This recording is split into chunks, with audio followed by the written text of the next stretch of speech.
Cavan uşaqların ailələri qan ağlayır, mənə müraciət eləyir, sizin xəbəriniz yoxdur.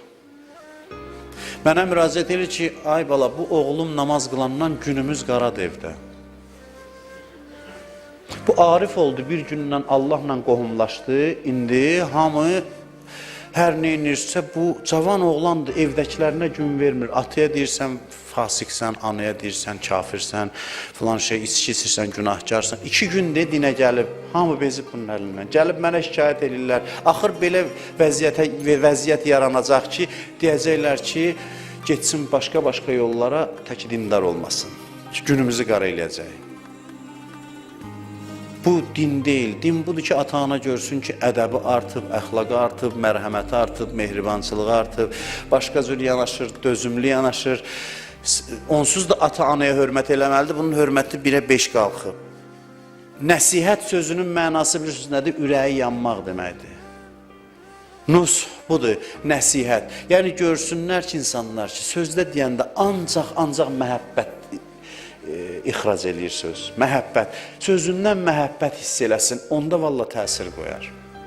Onda cəmaat başqa cür yanaşar. Yoxsa biz şəxsi kinlərimizi, nəsiyyətlərimizi elə qarışdırmışıq ki, hər şeyin elə deyə də kələfin ucunu itirmişik. Bilmirik, neyinirik. Sözümü bitirirəm yavaş-yavaş. Necə eləyək ki, insanları ittiham eləməyək, səhv qəzavət eləməyək? Sadədir, fərqləri nəzərə alaq. Fərqləri nəzərə alaq, fərqləri. Qəribə bir hədis var İmam Sadiq əleyhissalamdan. Buyurur ki, "Ləv əlimən nas keyfə xələqəllah təbarəkə və təala hazəl xəlq ləm yəlum əhədun əhəda." Buyurur ki, insanlar bilsələr ki, Allah bu cəmaatı necə yaradır? Bir adam bir adamı qınamaz. Bir adam bir adamı ittiham eləməz. Heç kəs ittiham eləməz. Soruşdu, necə yaradır? Qəribə bir hədisdir, mənasını mən tam başa düşməmişəm.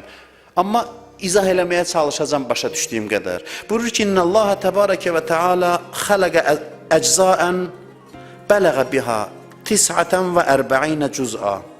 Buyurur ki, Allah insanları müəyyən hissələrdən yaradır. 49 hissə, bilmirəm nə üçün 49, o imamın elminə aid məsələdir. Sonra hər hissəni də ona bölür, deyir 490 hissə. Yəqin ki, bu xislət deməkdir. Xüsusiyyət deməkdir, xislət deməkdir. Ondan sonra buyurur ki, həriyə bu xüsusiyyətlərdən bir qədər verir. Hamıya eyni dərəcədə vermir. İnsanı təşkil edən məsələn, indi burada 490 nə üçünsə, bilmirəm. O xüsusiyyətlər var, Allah həriyə ondan bir qədərini verir. Və Allah da qiyamətdə fərqli qəzavət eləyir. Verdiyinə əsasən qəzavət eləyir. O fərqliliklərin nəzərə alır, qiyamətdə hesab kitab aparır.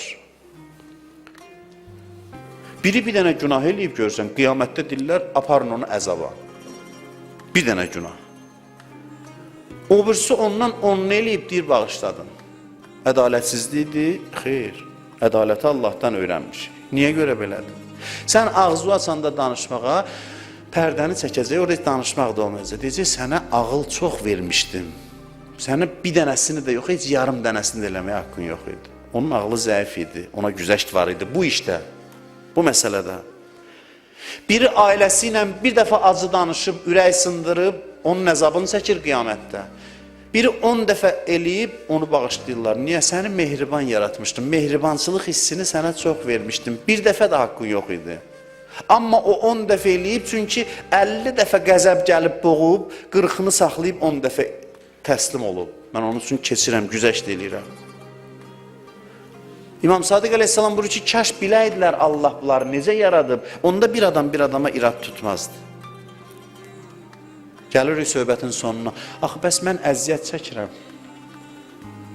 Bəs necə eləyim? Cəmaatdan əziyyət çəkirəm, cəmaat mənə əziyyət verir. Onun da cavabıdır ki, Nurşu canım, bu əziyyətlər sənə vacibdir ki, sən adam olasan. Bu əziyyətləri çəkməlisən. Biri kobud olar, kobudluğu ilə imtihana çəkilirsən. Biri ləng olar, ləngliyi ilə imtihana çəkilirsən. Biri qəzəbli olar, qəzəbi ilə imtihana çəkilirsən. Bəs bir-birinizlə imtihana çəkilirsiniz. O kobudun da vəzifəsidir kobudluğunu həll eləsin. Ləng adamın da vəzifəsidir. Hamının amma sənə nə düşüb? Sən görürsən onun vəzifəsidir. İndi bacarır özü ilə bacarmır. Necədir? O sözü bir cür deyir, bu sözü başqa cür deyir. Sənin vəzifən nədir? Sənin vəzifən budur ki, hamıya dözəsən və sənin təkamülün bundan başqa bir yolla hasıl ola bilər. Sən nə istəyirsən ümumiyyətlə? Mən həmişə deyirəm, hərdən gəlib şikayət edirlər dostdan. Biz ruhaniləri də insanlar elə bilir ki, belə də hər məsələni biz həll eləməliyik. Bütün sahələr üzrə mütəxəssisi gəlirlər, məsələn, biri ailəsinin dərdini deyir. Hələ nə qədəsi ilə görüşə bilmirəm, çünki yaxşı da müşavir saymıram özümü. Mən ümumiyyətlə məsləhət verməyə özümü layiq adam bilmirəm, çünki çətin məsələdir. Gərək bütün xüsusiyyətləri biləsən, o individual məsələlərdir. Çətindir insanlara məşvərət eləmək, məsləhət eləmək. Amma ki, hərdən elə sözlər danışırlar ki, sən demə, görürsən, baxırsan ki, bu iddiası, daha doğrusu tələbi budur ki, qarşı tərəf, bütün insanlar bunun istədiyi kimi olsun.